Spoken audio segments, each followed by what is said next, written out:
Oi, gente, eu sou a Isis. Oi, gente, eu sou o Cauã. Oi, gente, eu sou o Paulo E nós somos o Zica do Bem.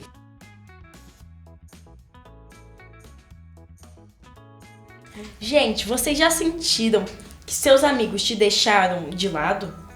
Vamos entender o que tá acontecendo. E sabe quando a gente tenta falar para os nossos pais, mas eles falam outro idioma? Hoje a gente vai abrir o jogo sobre isso. Tem hora que parece que todo mundo quer mandar na gente. Vamos conversar sobre como encontrar nossa voz no meio de tudo isso. E hoje, para a gente entender tudo isso, estamos com uma convidada muito legal. Ela entende tudo sobre comportamento, escuta com o coração e fala com a alma. Essa é Bianca Lorena. Oi, gente. É um prazer estar aqui com vocês, né? Eu nunca estou. Muito Prazer é obrigado. todo nosso. E além disso, ela é a criadora deste belíssimo canal. Ai, que chique! Muito obrigada. Adorei. De nada. Hoje a gente vai conversar sobre todas as dúvidas de vocês. E eu quero... Vocês vão me fazer perguntas, mas eu vou devolver. E eu espero que cada um de vocês também observe o que está respondendo e o porquê está respondendo. Pode ser assim? Então, combinado. Bianca, porque quando a gente tenta conversar com os nossos pais, eles sempre têm razão e a gente nunca. Depende. Depende de duas questões. A primeira, se você tiver razão, se você tiver na percepção correta, os pais, desde que os filhos nasceram, o que eles acham? Eles acham que sabem tudo sobre esse ser humano. Porque desde que vocês nasceram, eles atendem a necessidade. Até as necessidades mais básicas de sobrevivência. O comer, o andar, o falar, o fazer xixi. Tudo isso vocês aprenderam pelos cuidadores de vocês.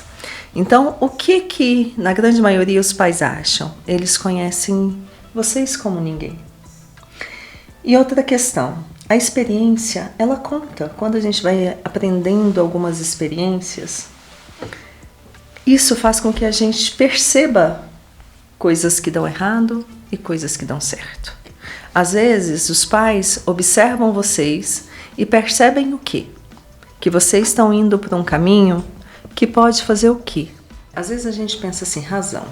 Vamos pôr entre aspas, né? Os pais acreditam, às vezes, que tem razão sobre alguma opinião do filho. Por quê? Esses seres humanos, os cuidadores, estão cuidando e protegendo vocês. Então, por esse motivo, eles acreditam que conhecem vocês como ninguém. E às vezes, erroneamente, a gente não percebe que vocês vão mudando.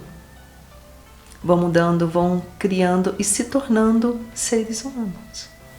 E seres humanos diferentes daqueles bebês. Agora, ter razão. Outra coisa que é muito importante saber. A experiência, ela conta. Às vezes, em determinado momento, você está querendo ter razão. Ter razão é quando você quer brigar por algo. Às vezes, é muito mais importante você ter paz do que você ter razão. Quando você quer ter razão a todo custo, é porque você quer impor sua verdade. Então, como que está o seu diálogo com esse pai, com essa mãe? Será que realmente esse diálogo está sendo eficaz? Será que ele está sendo bacana, coerente? Ou o seu pai ou a sua mãe está olhando, caramba, ele está fazendo algo que ele vai se dar mal lá na frente. E ele está querendo antecipar. Por quê? Ele já viveu várias coisas que vocês não viveram ainda. E será que isso é querer ter razão? Ou ele ainda continua nisso? De querer poupar, de querer até poupar vocês de sofrer. A gente acha erroneamente que a gente tem esse poder, mas a gente quer tentar isso. Então, como que pode... Vocês já pensaram como que eu torno uma comunicação para o meu pai entender que eu sei um pouco de como lidar a minha vida? E como vocês são na comunicação de vocês com os pais de vocês? Eu falo tudo pra minha mãe. Não é o falar, é como falar. Como? Como? O como, a comunicação. Por exemplo, essa pergunta é, eu quero ter razão. Às vezes numa discussão. E aí você acha, ai, minha mãe sempre tem razão, meu pai sempre tem razão. Ele sempre quer ter a razão. Aí a gente sempre joga a culpa no outro. Entende? A culpa sempre é do outro. Sabe uma coisa bem interessante que eu já percebi em consultório? Todos os méritos de uma pessoa que chega no consultório, ele fala assim, eu sou infeliz por causa da minha mãe e do meu pai, eu sou triste porque meu pai e minha mãe não me deram isso, eu sou aquilo porque os meus cuidadores não fizeram isso.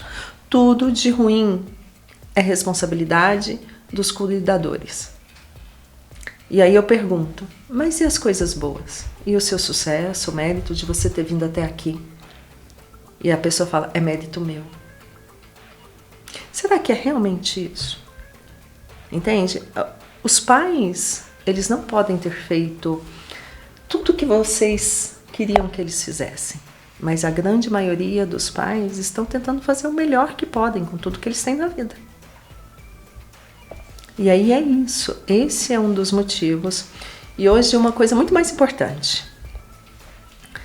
Hoje vocês têm algo que nós não tivemos. A primeira coisa. Na nossa época, da idade de vocês, só tinha acesso à terapia, a celulares, a um monte de coisas.